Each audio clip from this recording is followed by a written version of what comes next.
रेनू की शादी को हुए कुछ ही महीने हुए थे। ससुराल में उसके सास ससुर पूछते हैं कि बहू हमारी कितनी सेवा करती है, पर हमने तुझसे आज तक नहीं पूछा कि बहू तुम्हारी क्या ख्वाहिश है, क्या चाहिए तुम्हें। तो सास बोलती है कि बहू क्या चाहिए बता दो, तुम्हारे पापा के पास बहुत पैसे हैं, बता दो इनको। तो रेनू का पति रोकी भी बोलता है, बता रेनू क्या चाहिए तुम्हें। तो रेनू कहती है कि पापा मुझे स्कूटी चलाने का बहुत शौक है। तो ससुर जी बोलते हैं कि बस कोई बात नहीं बेटा, हम कल ही तुम्हें नई स्कूटी दिला देंगे। अगले दिन सारे सुबह का नाश्ता करके रेनू के लिए स्कूटी लेने चले जाते हैं।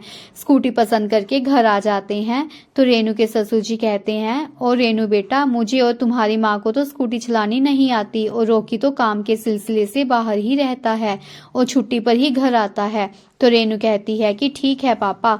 कुछ दिनों के बाद रोकी की छुट्टी खत्म हो जाती है और वापस वे अपने काम पर चला जाता है। अब घर में ना सास और ना ही ससुर दोनों को स्कूटी चलाना नहीं आता। रेनू के ससुर बोलते हैं कि रेनू बेटा मुझे बैंक में थोड़ा सा काम है, मुझे ले चलो। तो रेनू कहती है कि ठीक है पापा।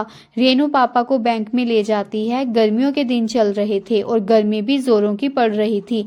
घर आते ही रेनू ने ठंडा पानी पिया और पापा बोलते हैं कि रेनू बेटा मेरे लिए भी एक गिलास ठंडा पानी ले आओ। रेनू पापा के लिए ठंडा पानी लेकर आती है। शाम को सास बोलती है, बहू चल बाजार से कुछ रसोई का सामान ले आते हैं। तो रेनू कहती है कि ठीक है माँ, चलते हैं।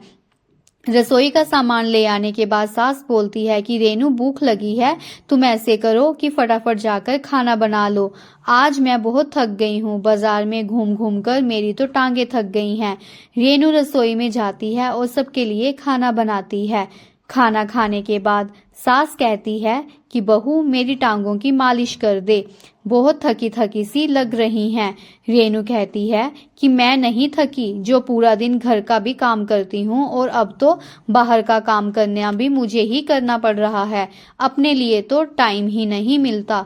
फिर रेनू सास की मालिश करती है तो सास बोलती है, रेनू बहू कल हम सुबह सब्जी मंडी जाएंगे और ताजी सब्जियां लेकर आएंगे। तो इतने में ससुर जी कहते हैं कि मैं ले आऊंगा जाकर, बहू को क्यों परेशान करना। तो सास बोलती है, क्यों, हमने बहू को स्कूटी लेकर दी है, लेकर नहीं जा सकती वो हमें क्या। तो रेनू कहती है कि ठीक है माँ, हम सुबह चलते हैं। रेनू सोचती है कि मैंने तो मुसीबत ही मोल ले ली, ये बताकर कि मुझे स्कूटी का बहुत शौक है। अब लगता है कि मेरे ये शौक धीरे धीरे उतर रहे हैं।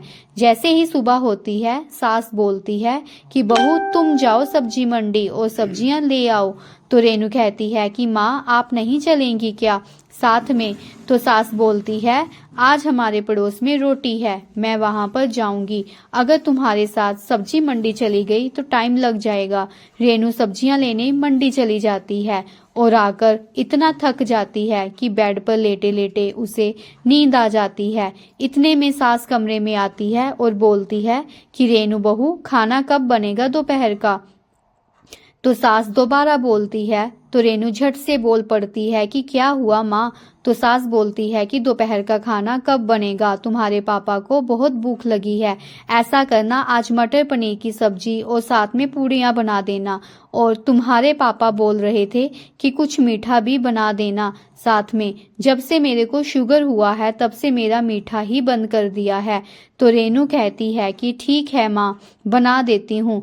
घर में नई चीज आने से रेनू के सास ससुर दोनों को स्कूटी पर कहीं जाने का जैसे कोई बहाना ही मिल गया हो। रोज कुछ ना कुछ लेने वे दोनों चले रहते। इसी बीच रेनू परेशान हो गई। एक दिन रेनू पापा को बोलती है कि पापा आप भी सीख लीजिए स्कूटी, कहीं जाना हो तो आप माँ को साथ लेकर जा सकते हैं। तो पापा आगे से बोलते हैं, बेटा इस उम्र में कहाँ सीखूंगा, हड्डियां टूट जाएंगी मेरी, तो जब उम्र थी तब किसी ने सिखाया नहीं, अब तुम जो आ गई हो हमें क्या जरूरत सीखने की।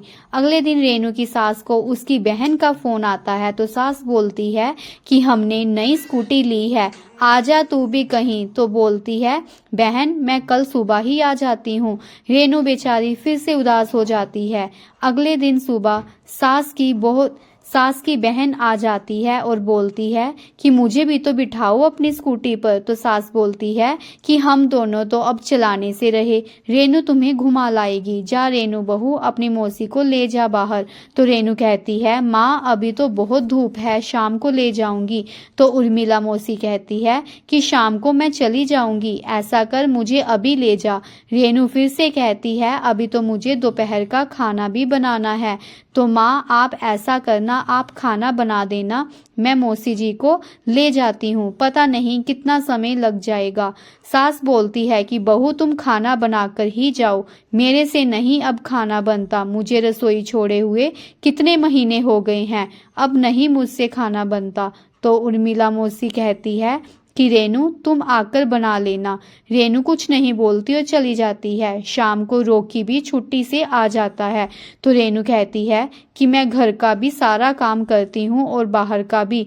तो रॉकी कहता है कि बाहर का कौन सा काम करती हो तुम? तो रेनू कहती है कि अगर माँ को कहीं जाना हो तो माँ को ले जाती हूँ, और अगर पापा को कहीं पर जाना हो तो पापा को साथ में ले जाती हूँ।